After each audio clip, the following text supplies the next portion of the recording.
Hey, how's it going, guys? Today we're going to be watching this video from Sky News Australia. Australians are likely to required to pay off 200% of, I'd assume it says, the mortgage or homes. And let's get into it.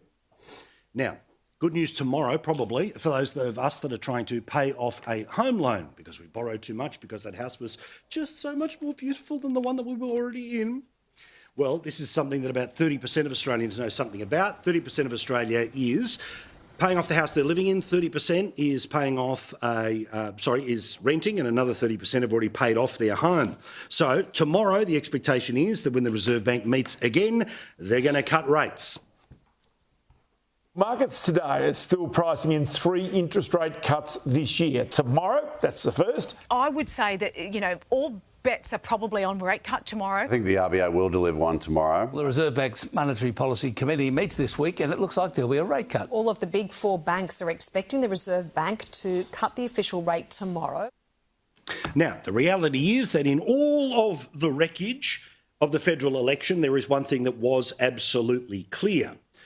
That third of Australia that was paying off its mortgage was under maximum stress. It had had 13 interest rates since the start of things back in May of 2022. February, it ever so slightly dropped, but the financial pain still remains absolutely huge. You know that, and I know that.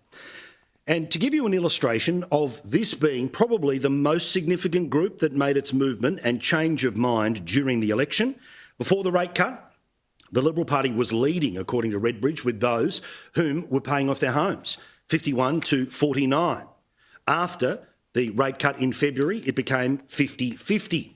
After the panic around the Trump tariffs, which of course resulted in a stock market fall that has now been completely erased. In fact, the market is higher than when it's... Yeah, it's funny that, that Warren Buffett quote of, be greedy when others are fearful is 100% true. And I was definitely buying on the way down. I did put a little bit of money in actually at the bottom, which I was pretty proud of myself of. But, obviously wish I put more down. And now especially that it's recovered so quickly. I wish I put 20, 40, 50 grand in. Instead of, I think I ended up buying maybe another $4,000 extra than what I would normally be investing. Obviously not all at the low. A lot of it was on that first initial dip, and then a little bit more on that subsequent dip. But yeah, it's funny how you don't really, not many people are actually really talking about how the market has recovered. And yet, when it was going down, that was all you would hear on the news. So fear definitely sells the news more than good news. Started to fall, but don't tell anyone. By then it was too late. Because the Labor Party had taken a lead 53-47 and eventually 55-45 with people who were paying off their homes. And debt was a point that I was trying to make to you last week, but we got interrupted by live events. So I want to continue on with that point about how debt does and doesn't play a role in modern Australian politics. Now, Jim Chalmers, as we know, made a lot of debt when he was the shadow treasurer, $1 trillion of Liberal debt, $1 trillion of Liberal debt. But you know now that this year, Australia racks up $1 trillion of debt under the Labor Party. It then becomes almost 1.1, then it becomes 1.1, then it becomes $1.2 trillion in and around the time of the next federal election. And for those... It's a lot of money.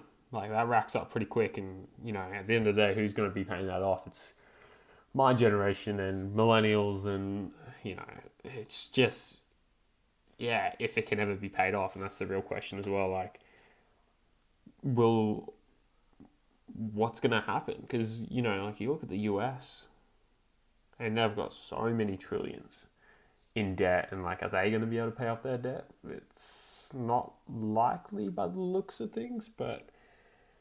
yeah, some crazy tax reforms and, whatnot are going to have to come around, or they're going to have to start, I'm assuming that's the whole point of these tariffs is to, boost economic growth inside the country, trying to pay down this crazy debt. And yet in Australia, we're not doing any of that. We're actually just incentivizing people to buy houses, which is in turn, as a individual taking on more debt. probably not the best. Those of us who know what the consequences of debt is for a country, look at countries like Greece, look at a whole bunch of other ones around the world, we know that eventually, when it comes knocking, there's going to be problems. In fact, tomorrow will also be an interesting economic document that will be the Victorian budget. So they have operated under this modern Labor idea of modern monetary thinking, which essentially means that governments can rack up as much debt as possible because it's good debt. Now, of course, the good debt would normally be spent on things like infrastructure, but increasingly, the Australian federal budget, in fact, almost 40% of the Australian federal budget is paying off welfare. We also know that many, if not most, of the major promises that were made by the government at the last election were all going to increase that amount of debt. In Victoria, they played this politics for a long time, and it has worked electorally for them for a long time. But the results are now going to be the public servants are going to get the chop tomorrow. There will probably be a whole series of tax increases, and we'll see how this looks like on the other side. Because one thing that is absolute about this Labor Party that has been handsomely re-elected in Canberra is that they are going to follow the triangle of dependence. This is where you either work for the government, so any suggestion on cutting back on public servants is enough to scare a significant part of the population. You are reliant on the government for a handout, and therefore any change to the amount of handouts somehow can be written up as a threat to your handout. Or if you're in private business, then the biggest customer to your private business is the government. Hence why in Victoria, we have a scenario where essentially if you're in private business or if you're in small business, you're surplus to the needs of the permanent state that is dependence on the state that has been created for the best part of... Yeah, and that's a pretty scary situation, right? That pretty much, yeah, everyone is dependent on the government's money in some way or another. Like whether they're working for the government, they're getting subsidised by the government, or they're, selling to the government. Without the government spending, the economy would not be performing as well as it is. Like you wonder why the mining sector can, pay out as much as they can. Like, what is it? Like all our gas is, all the big companies aren't paying much tax to export it off to the world, and they're not paying any tax.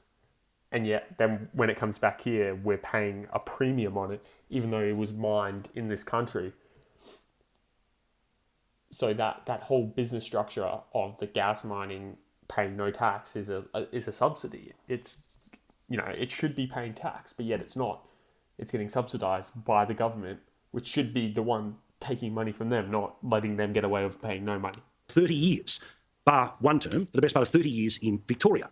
We'll see whether there is a price to be paid or whether people will continue going down this road where we know where it's all going to end up. But the reality about debt and Australian politics is that perhaps it is a little too much to assume that the average voter is going to vote on the national finances when they are all so deeply in debt themselves. Let me show you this graph here from Macro Business. It shows you here about the number of Australians and the percentage of the income in terms of their household debt. Now, in 2024, it's the best part of 200% of the amount of money that's going to come into the household is how much you have to spend when it comes to your debts. This can be everything from the house that you live in to the car that you're driving, perhaps the second property. The same when it comes to disposable income. That the debt for people there is at 120% of the money that is coming in.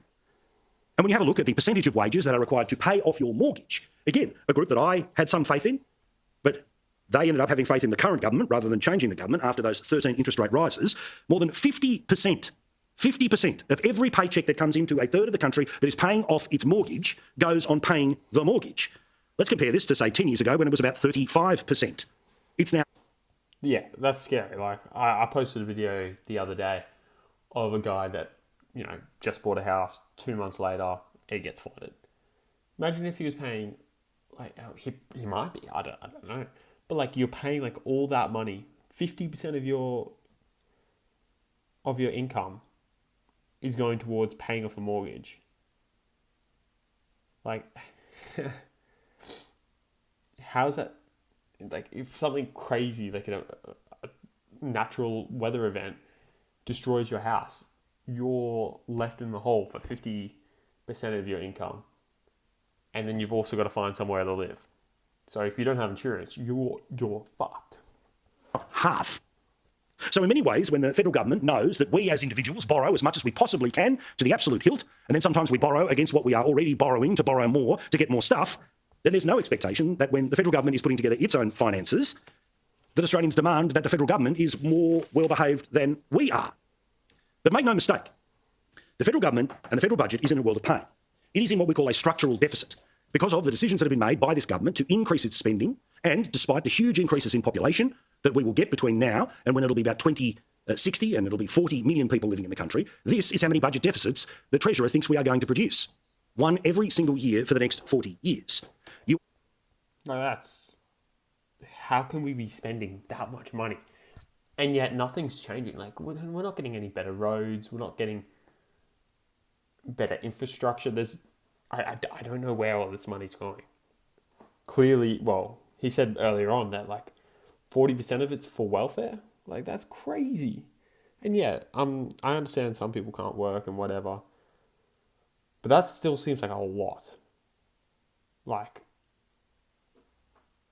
And you can see that we were in a surplus, in the 2000s.